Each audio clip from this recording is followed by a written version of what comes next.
Yo, what's happening everybody, King GBL here, and welcome back to some Go Battle League. Today I'm going to be showcasing another very strong team in Ultra Premier, featuring the one and only, the GOAT, the best fire type, Skeledirge.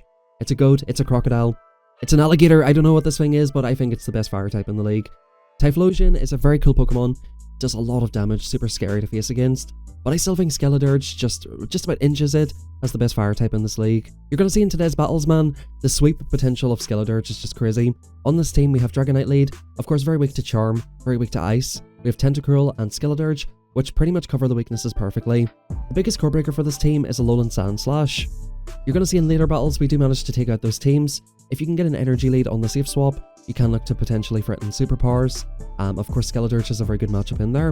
And I found that Skeledirge, with its moveset, its ghost typing, and of course just having deadly damage with Incinerate, it just core breaks an absolute ton of teams. The thing I really liked about this team was that even if I lost the lead, I was still able to make some sort of a comeback in the middle game, get an energy lead with either Tenta, with Dragonite, or of course Skeledirge, and just the energy from these three Pokemon is deadly. Skeledirge up energy and especially up a shield can sweep pretty much any team. The amazing thing about this Pokemon is, and the very interesting thing that I always think about, is that this Pokemon will have a calm day eventually, but I just think the moveset of Disarming Voice and Shadow Ball is so unique, is what makes this Pokemon so good currently. So honestly, whenever this Pokemon gets Blast Burn, which it inevitably will, as all of the starter Pokemon do, I'm not sure if you even want Blast Burn in this Pokemon.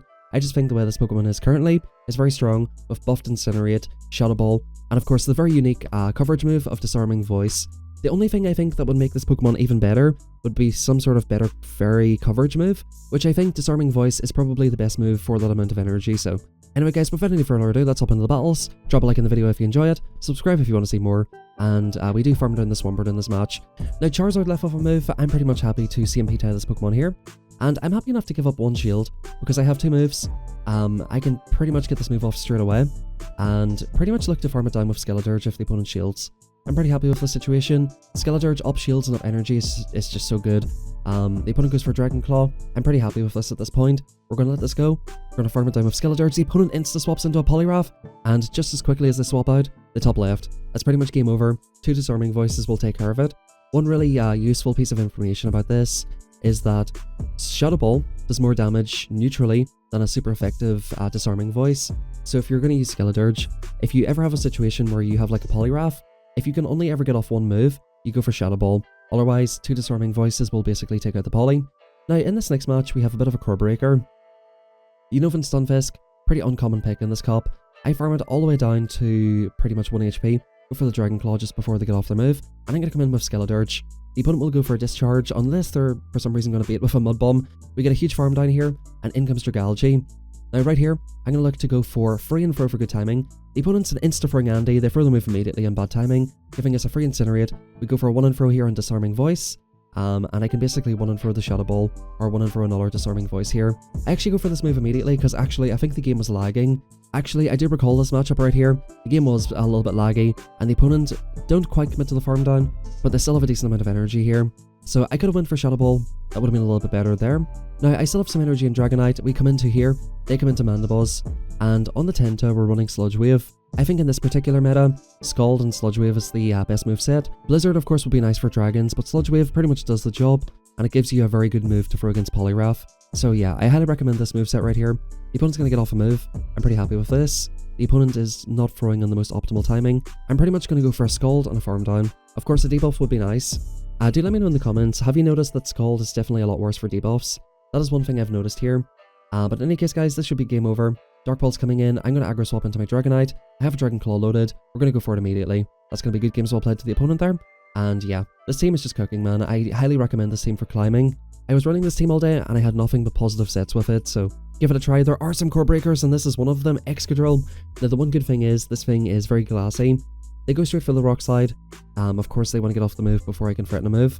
Rock Slide coming in, I'm going to 1 and throw the Dragon Claw here, which if it lands it would do a lot of damage to the glassy Pokemon here. I'm going to try my best to catch the second move, and Tenta we successfully catch the move, and we're giving ourselves a bit of a foothold here. Rock Slide coming through, they stay in here, they go for a Drill Run. I'm like, I can't really afford to shield, man, I can't really afford to shield. Now, maybe I made a bit of a mistake here. I think I should have waited down my clock and probably come into Skelly, but I decided to come back into the Dragonite. I don't want to show my whole team here. I'm going to go for Dragon Claw, see what the opponent wants to do. I'm basically trying to set up Skelly for the sweep here. That's what we're trying to do. In comes a Goodra, and because they're behind in energy, we'll outpace it, and we should actually be able to farm this the whole way down before the opponent makes a move. Bang, we farm it the whole way down. The opponent comes in with Dragonite, and I think I'm in a pretty good position now. Basically here, what I need to do is overfarm the maximum amount. It takes 24 turns for them to get to 2 of these, and it takes me 25 turns to get to 2 of mine. So I kind of just need to live this move. Dragon Claw coming in, bang, we do live it on 1 HP. And the Excadrill, we're 1 off the move. So I just insta-throw this move, we're going to take care of the Excadrill. And yeah, that's game over. Thank goodness, man, we've got this out of the way. Excadrill, not a Pokemon you're going to see very often, so we do manage to sort of overcome this Core Breaker. And thankfully, that's not going to be a Pokemon you have to deal with too often. Hopping into the next one. We get another Excadrill lead. Okay, what are we going to do this time? We're going to probably try to play it out the same way. The opponent's actually overfarming quite a lot, so I could have went for the move here. Now, I was getting some frame drops, so I was struggling to count here. I didn't really see all of the fast moves come in. I play with sound on, so I couldn't even hear the fast moves. I tried to catch one too early there, and in comes Ampharos. This is a little bit tricky. Non-Shadow Ampharos. I can definitely take a move very comfortably here. The opponent goes for Brutal Swing. I'm going to go for Free and Throw for good timing on the Sludge. This move does more damage, and of course with Scald being nerfed, it's a little bit less worth going for the debuff chance. Now, arguably, I should have went for the Scald anyway, because I need to get a huge farm down with Dragonite. I only get 1 Dragon Breath, and that is not good. The opponent's got a move already loaded. I'm saying to myself, surely I live a move. Nope, absolutely not from this thing. We're going to melt this the whole way down. The opponent makes a dying move. And it's basically up to Skelly to sweep this game. The opponent comes into a Charizard. Can I still do this? This is going to be very, very close here. I need to make it to 2 moves. Actually, I need to make it to 3 moves because I have a shield here, or I need to commit to the farm down.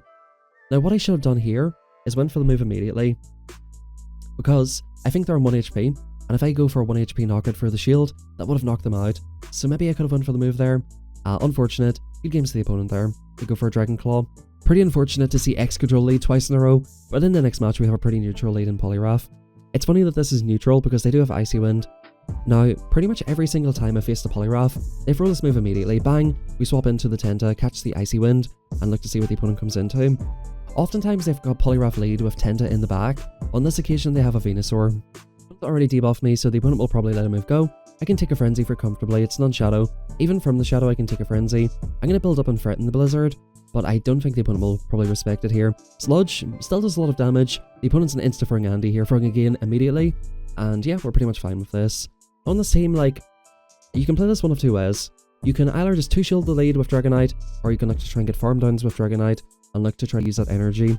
I definitely prefer the latter here, because I just don't like 2-shielding my lead. We go for another Juicy Catch here.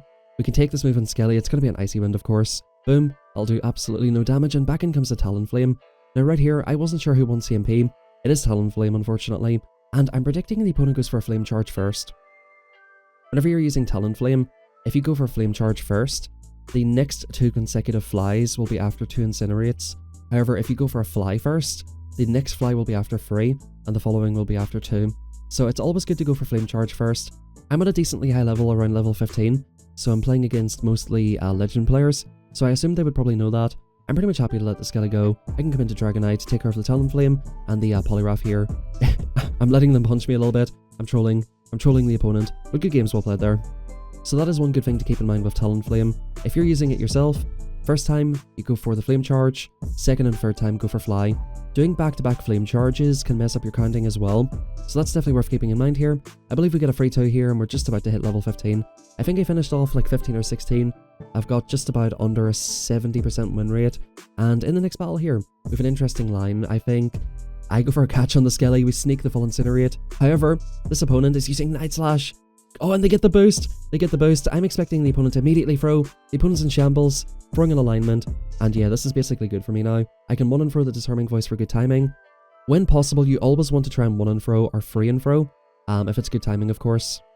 The opponent ends up letting it go. We do another 1 and throw here on this, and we're going to look to 1 and throw another move. So yeah, Skelly is just getting so much mileage here.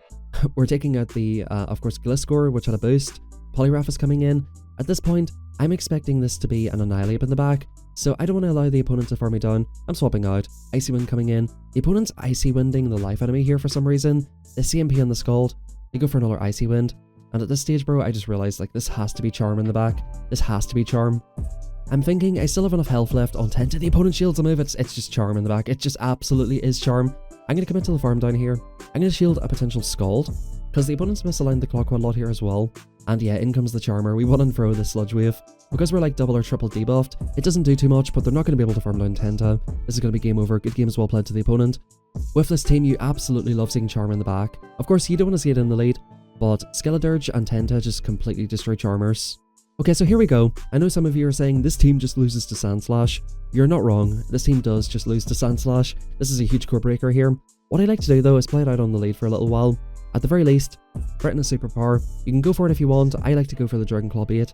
The one time I did go for the superpower, the opponent shielded it, so it's like, you can decide if you want to switch it up or whatever. I go for a catch on the Ice Punch here. We do successfully make the catch, and that's a big way in helping us win this game here. The opponent comes into an Oranguru. I don't know why I'm seeing so many of these Orangurus, by the way. Pretty interesting pick. It's very, very bulky as well. The opponent goes for a move here, most likely a foul play. But they end up going for Trailblaze, which I'm not too sure if that helps them too much, but actually it does because they can farm me down perfectly. Now what I basically need to do here is come into Dragonite. I'm going to let this move go, and we're going to put the hopes, dreams, and trust into the Skeledirge here. I'm just praying the opponent does not get off another move. Can we make the farm down? We do. That's absolutely perfect. And in comes a Tentacruel.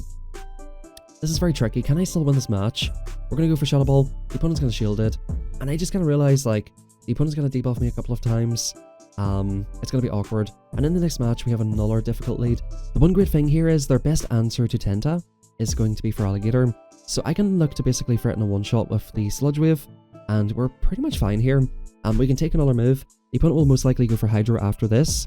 We're going to go for Sludge Wave. The opponent respects it. And yeah, I'm pretty happy with this. Now, by the looks of things in this matchup, you only really need to go for the Scald. You don't have to go for Sludge. We had a horrible lead, but we're either going to take 2 shields or swap here. I mean, you guys know what's up here. 2 shield Skeledirge goes absolutely crazy. I'm going to let them farm me down. I'm going to come into Dragonite. I'm going to eat any moves they want to throw here. If they get to 2, that's fine. If not, whatever. We're going to take the moves. We're going to farm it down. And it's Skeledirge time. 2 shield Skeledirge against the world. In comes Typhlosion. Ladies and gents, this Typhlosion is about to get meated and greeted by a Shadow Ball to the face. This is not going to quite one-shot, but it might as well do. Thunder Punch or Blast Burn, going to be the hardest hitting move left in the game. Happily shield that up, boom, in comes Clefable, and yeah, they see the writing on the wall. It's a very negative lead, but again, if you just get that energy advantage, with Skeledirge, shield advantage or energy advantage is huge. You win games off of that alone. In the next match, we have a Poliwrath lead. Now, it's very important to throw in good timing in this matchup. You want to throw in between their counter. It takes them 7 and then 6 to get to Icy Wind, and usually, I get off a move, and then look to swap immediately. So we've done a decent chip into this thing. The opponent meets me with their own Tentacruel. Now, since Scald has been debuffed, this match is a little bit less debuff dependent. It is still very debuff dependent. We debuff on the first one here. We'll see if the opponent gets one as well. By the way, you know if you've got a debuff or not, if you see like a little thing over the top of the Pokemon, like a little effect playing over the top of the Pokemon. We got it that time, so if you're not playing with sound on, that's a way to see. We'll see if the opponent gets it this time. This match, definitely a little bit long and drawn out, a little bit boring. The opponent does get the debuff that time here, and I decide to commit to a Sludge Wave this time, because it's going to do the most raw damage. They're not going to take me up with this move quite. This will do the most raw damage, and hopefully allow me to farm it down. Now, I was very tempted to come into my Skeledirge and get an energy lead. I decide not to. I come into Dragonite, which means I should outpace the Politoed move, and the opponent actually comes into a Gliscor, so this is looking very good. I got a bit of a lag there, not allowing me to throw first, but I was planning to shield in this matchup anyway. We won and throw for good timing, and I'm basically going to get my next move off immediately. I don't care about timing here necessarily. Oh, I actually go for a nasty catch instead, so I guess I do care about timing necessarily. They Night Slash me, which I was kind of surprised, and we're going to commit to good timing here. Free and throw is good timing on Skeledirge. I think this will be an Icy Wind, but I decide I'm going to shield this anyway. I'm going to have 100 energy in this matchup here. The Gliscor is basically dry, so we can take this out with one more Incinerate. The fact that that did not knock out was even worse for them, because we get an extra Incinerate, meaning we definitely get to 2 moves, and that's good games, 3-2 and that's it. In Ultra Premier, I've been seeing quite a lot of Orangurus. I'm not too sure what they're here for, to be honest. I'm guessing this Pokemon is here to kind of like try to core break Ape and Tenta, or of course all the Poliwraths that are in this cup. So we make a nice catch. Honestly, Oranguru is quite interesting if you think about it. It's got the normal typing, resisting Shadow Claw, resisting Shadow Ball, so it completely walls Trevenant. It's got Confusion for Tenta, it's got Confusion for the Poly, it's got Trailblaze, it's got Foul Play. Very interesting Pokemon. In comes the Skeledirge. The opponent has a Skeledirge of their own. However, behind an energy, Skeledirge not quite the same monster here. We go for 4 and fro, we commit to good timing here. Whenever you do 4 and fro, you do not take any additional damage. A little bit unnecessary, the opponent's gonna just farm it down anyway, but you might as well optimize as much as possible. Now right here, I'm tempted to shield because I don't think they're quite an incinerate down range. The opponent comes into a Clefable, a very nice catch by the opponent. However, it is time for the Skeledirge to come in here. We can easily take moves off this thing. I'm going to just no-shield this move here. Of course, I have to save the shield for the Shadow Ball. Moonblast coming in. I still have a decent amount of health on my Dragonite, sorry. So, I'm in a very good position here. This will not quite knock out. We can farm it the whole way down, and basically, we're chilling. We've got a ton of energy. We win CMP as well, so that is just absolute curtains for the opponent. Good games there. Very interesting team of Clefable and Oranguru. Oranguru, like I said, I think it is quite a cool pick for this cup. In the next battle, we have an Ampharos lead. For a bit of an awkward one, they pace equally to these moves. We cannot throw immediately, risking the extra Volt Switch. They go for Brutal Swing here. I go for free and throw for good timing here, trying to optimize as much as possible. It's kind of an awkward one. They let that move go, so I'm like, okay, fine. They went for Brutal Swing first time. I'm going to catch the second one on the Tentacruel and farm it down. In comes our Feraligatr, and this is a pretty decent matchup for Tenta. Honestly, I've been surprised how many non-Shadow Gators I'm seeing in Ultra League. Definitely Shadow is a lot better, but of course it is quite difficult to get a good one. I think next season, after the Rocket event, this season, after the Rocket event, we'll start seeing a lot more of these. Now, I can shield and farm down, or I can take like a Juicy Incinerate, take some Dragon Breaths. I think the opponent's going to get to another move, so I go for Dragon Breaths, and we'll see what the opponent wants to do. They come into their own Skeledirge. I'm going to go for a lot of moves and throw here, and then I'm going to swap into my own, thinking the opponent will try to deny my energy. The opponent goes for the extra here, which is kind of tragic, but I just know that I live a Shadow Ball. The opponent goes for Disarming Voice Bait. Shadow Ball me, big boy. They go for the catch, I go for the extra, and that's good games well played. In Ultra League, you can take a Shadow Ball, and it makes it very difficult for them to farm down still. So, like, for me, I've got a move banked on Dragonite. I've got the ability to make it to 2 moves on the Skeledirge anyway, even if they do Shadow Ball. So for me, no point throwing immediately, no point shielding. I definitely was trolling because I knew it was a bit of an obvious bait there, but good games. Oranguru coming in, once again, a bit of an awkward Pokemon. Now, I believe it takes them 4 of these to get to their first foul play. Oftentimes what they like to do versus Dragonite is ramp up the damage with Trailblaze first, which I'm not too sure about that play to be honest, but we'll see what they want to do here. Trailblaze coming in. They do this to me all the time. I'm going to go for my next move. I pace them here now at this point. We get the shield or get the knockout. And I'm going to commit to the farm down. However, unfortunately, they do make it. Now I come in Tenta. I don't want to shield or foul play. A Juicy Incinerate would have been nice. However, that was Trailblaze. That would have been nice. And in comes our own Tenta. This is awkward. However, we are ahead in energy. So we just need to hope and pray that whatever's in the back does not want to see our Flaming Crocodile of Death.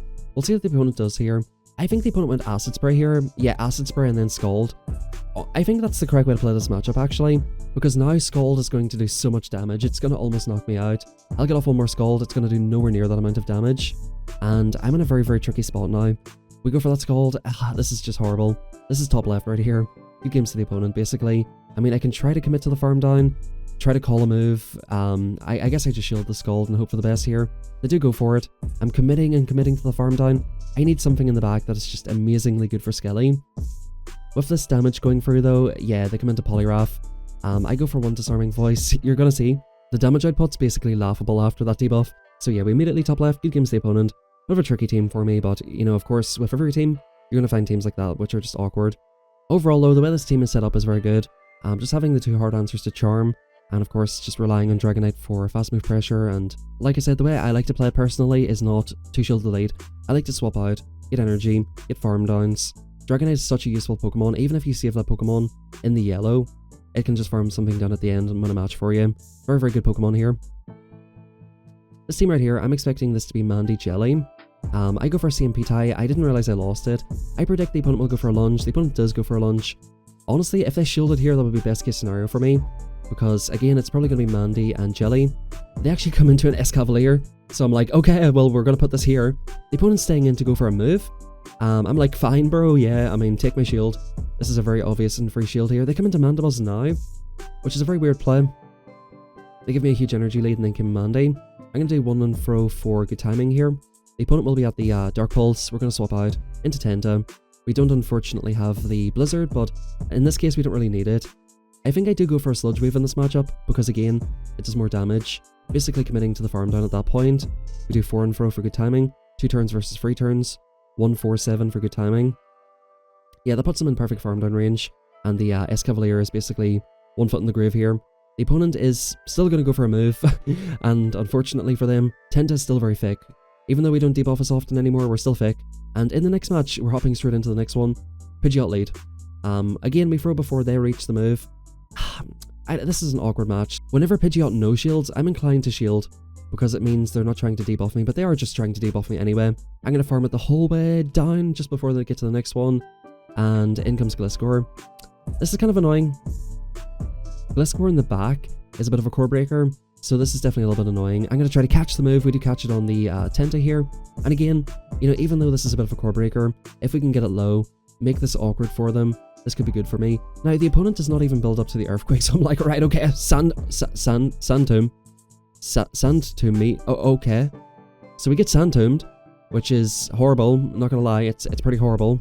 The opponent is building up to multiple Sand Tombs, and I'm thinking, like, this is awkward.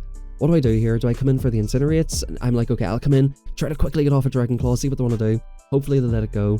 Even if they shield it's whatever. And in the back they have a Porygon. Okay, GG's, we're fine here. This thing, they only go to the double resisted Tri-Attack, which of course they're fishing for the debuff, but this is game over. I'm not even going to play this match out, it's just, you know, whatever. At this point, we're going to Disarming Voice a couple of times. I think I even end up going for a superpower here. Yeah, so the opponent Tri-Attacks me like 4 times, and then I come into Dragonite and farm it down. So, good games. A very interesting pick for the Ultra League though, Porygon 2. Definitely a very cool Pokemon, and in the next one we have a Poliwrath lead. So, this is kind of where we want to see it. All 3 of our Pokemon can deal with it though. Once again, 13 for good timing. If you give them an extra one, this match gets close and awkward. We swap out immediately, they throw immediately. In this matchup, the opponent wants to get your damage down as quickly as possible. That's typically why they throw immediately. Now, the opponent rebanks a move and comes into their own Tenta, which is a little bit awkward. Not a huge fan of that, but that's fine. We go for Scald. We get a debuff off the rip here, which is good. And we actually win CMP. I've got a decently attack-weighted Tenta, so I'm always pretty surprised whenever I lose CMP. However, the opponent has a best body Tenta. They probably put all of the XL candy into it, and they get a debuff as well. So at this point right here, I'm tempted to bank a Sludge Wave and dip. However, I resisted. I just go for this next move here. I'm basically trying to force the opponent for energy, and I'm trying to get an energy lead with Dragonite. Energy lead with Dragonite, as long as it's not a fairy, does pretty well, or if we can get it into Incinerate downrange, we can go for that as well. They go for Scald. We actually get off the last second one here, and this is perfect. This puts them into perfect farm down range. So I actually aggro pivot here. I'm not too sure about that play, to be honest, but we do take the energy lead here. This should knock them out. They go for a Blizzard! Ladies and gents, that was a bit of a bad play, to be fair. I'm going to come into the Skelly, the opponent comes into Poly. Again, I'm fairly certain this is going to be an icy win, so I let it go, and the opponent goes for a Scald. I completely messed that game up. GG's to the opponent there. I guess it's worth showcasing that battle, just to kind of show you guys, like, sometimes, just be patient, don't aggro swap for absolutely no reason. I'm farming it down because I want to see what's in the back, but this game is definitely very winnable. They come into the Tentacruel. I just want to see what's in the back, and I'm going to throw the move just to see what's in the back. And it's going to be Skeledirge. Okay. So could we have won that battle here? If we had have shielded the Blizzard, definitely. Would I have predicted Blizzard? Not too sure. However, that just goes to show you that being a little bit impatient and swapping out on 1 HP for no reason is kind of what made that game a guaranteed loss for me. So keep that in mind. You don't always have to aggro swap. If you have a decent amount of health, if your Pokemon still has value, and you can get off a move or multiple moves, it might be worth considering swapping, but if you're in that situation where you're on 1 HP, it's just not worth it. Anyway guys, hope you enjoyed the battles. If you did, drop a like, subscribe. The new and hot Incinerator user, no pun intended, is Typhlosion, but I think Skeledirge still number 1. Such a good Pokemon. It has so many strengths in this league. In Great, it's brilliant in every league, to be fair. Like, it's good in Great League, Master League, Ultra League, limited metas, you name it. This Pokemon is too good, man. Highly recommend it, and I highly recommend this team. If you are subscribed to the channel, feel free to tune in tomorrow. I have a team that went very well for me. I went, I believe, 18 out of 25 with tomorrow. So stay tuned, check it out, and a big thank you to everybody for the support on the videos. Much love, have a fantastic rest of your day, and I'll catch you all tomorrow.